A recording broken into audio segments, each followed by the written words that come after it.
Right, it's Mike from the Mike James Rock Show. It's the final day at Bloodstock 2016 here in the UK. These gentlemen will introduce themselves. How's it going? Hi, it's been going awesome. My name's Adrian, I'm the singer. Alright, I'm Wayne, I'm the drummer. And which band is that? Krysthia. Cool, man. Yeah, it's cool. It's cool. Very, very cool. How did you get to play at Bloodstock? Did you get invited? Did you work? Yeah, we were invited. Obviously, you know about the Metal to the Masses Very much, yeah, sort of thing. So our local final was happening, and we were pretty still wet behind the ears as a band. Okay.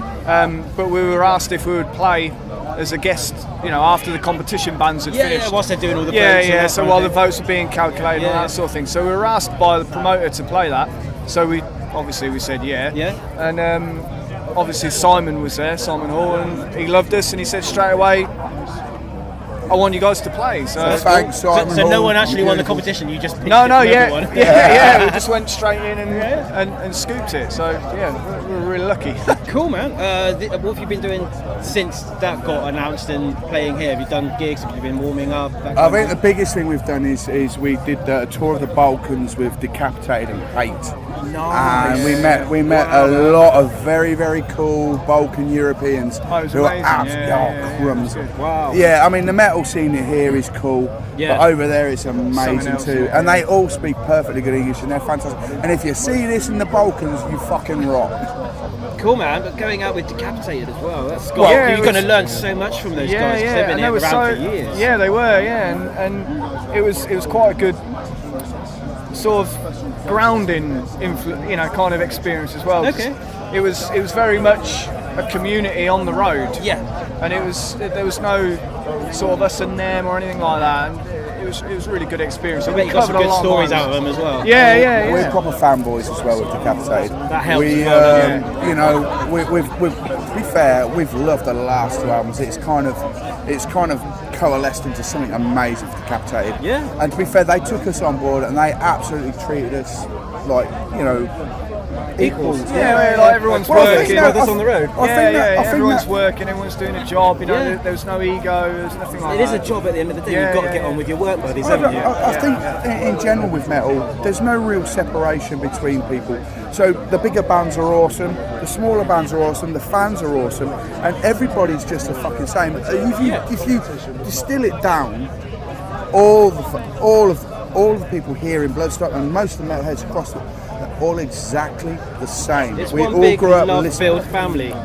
For something that's so horrible and nasty and heavy, yes it is. It could be hippies, but we can't say that. Well, if you look at some of the other genres, they are divided from love and hate in their styles of music as well. You're saying like hip hop, you've got the gangster side, which is all about hate, and then you've got the love side and all that kind of stuff. It's exactly the same for metal. You've got your ballads, but you've got those bands that are just all about. It's just a different way of doing it. It's only on stage. All of us, without exception, all around Bloodstock, we're all metal fans at the end of the day. It really is. It's a love. I mean, that's the reason why we do it, isn't it? Well, yeah, and especially when you go into countries that you kind of you have like a sort of, you kind of made up your mind what you think it's going to be like before you even go there. And it's a bad thing to be doing, but everyone does it. And just go in with no preconceptions. Or surprises you. It does. Because we went to places like Bosnia and Serbia and Macedonia and places that on first hearing of the names you think they were war stories 20 years ago. Yeah, they were. Yeah, but we went over there and we talked to those people, and they talked back to us. And I'll tell you, you can't believe the amount of warmth. I mean, there's a lot of rubbish going on around at the moment with all the sort of rubbish to do with Europe, and there are people out there that do nothing but hate on a 24-hour basis. Yeah. I've got a message for everyone who thinks that's fucking right. It's wrong. Those people are fucking amazing. They make do with rubbish. Yeah. Rubbish, like, you know, sorry, that's wrong. They're not making do with rubbish. They're making a whole new world for themselves, and they are just as good as anybody else across the world.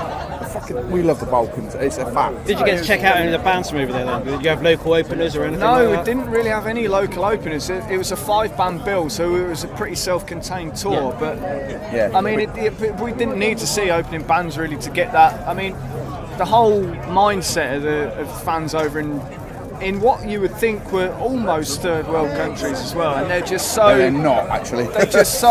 They love metal for metal, and there was no genre separation. And they had people at the gig with old school thrasher denim jackets, and you had new metaler kids there, and there was absolutely no genre separation. That's good though, man. Yeah, it was brilliant. One big umbrella family, just like Bloodstock. Man. Yeah. There is no difference. You can talk about borders all you want, but those borders don't exist.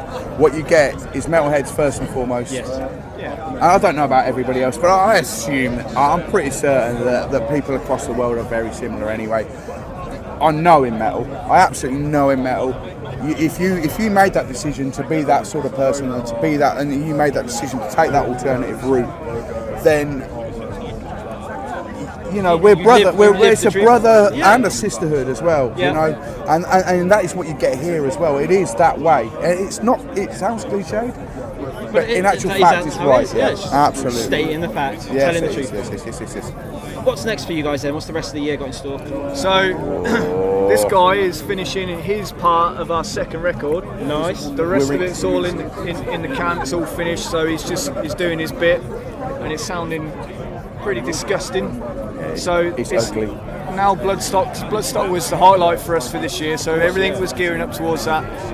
Now it's been and gone. We can sort of start to really pile every ounce of energy and time and commitment into finishing the album. Writing, recording, and just getting it polished and ready for release ready. this year or early next year? It'll be early next year. It'll be April time. And the thing about it is, whatever we've done on the first album, and we've had some amazing reviews for the first album, this is a step up. It is that bit. It gets said a lot, but it's a step up. That's cool. It is. It's more brutal. It's more involved. It's more of what we do, and I can't wait to unleash it on the public. You know. Well, you heard it here first. Yeah. Hopefully around April, March time. That'd be cool. Well, hopefully we'll get to see you live around that time as well. You'll be back in doing some dates. yeah, and things. hopefully we'll be sorting out a nice, healthy tour to support the release of the album. However, the next big thing we've got is Mama Fest, and we're playing with Textures, Heart of a Coward, Yeah. and the 500, and they are three amazing bands, and us as well. We couldn't be happier. I mean, that's a dream little it lineup. is awesome lineup. Yeah. Couldn't have hoped to get on a better lineup, really, and it was another one of those invitations that we were in the right place at the right time, and Steve Dixon was there, and he's been one of those around all guys. weekend as well. Yeah. He's Well, one of he's in those Met guys. Safe as well, Course, you know. yeah, he's such a good bloke, and he's one of them people that you really want those sorts of people fighting for you, you know, in your corner. And Well, we played it last year, didn't we? Yeah, we did. And yeah, it was yeah. absolutely amazing. Brilliant. So I've heard a lot of things about it. Right? Yeah, so we're well and truly hyped up for coming back. Yeah, it's cool. Absolutely, Can't it's wait. awesome. Can't Yes. wait. Well, it's been an absolute pleasure catching up with you guys, man. And hopefully we will get to see you on your tour later in the year or something. Thank you Or so next much. year. Thanks very Cheers. much. Thank you. Cool. Thank you. Thanks a lot. Cheers, man. Thank you.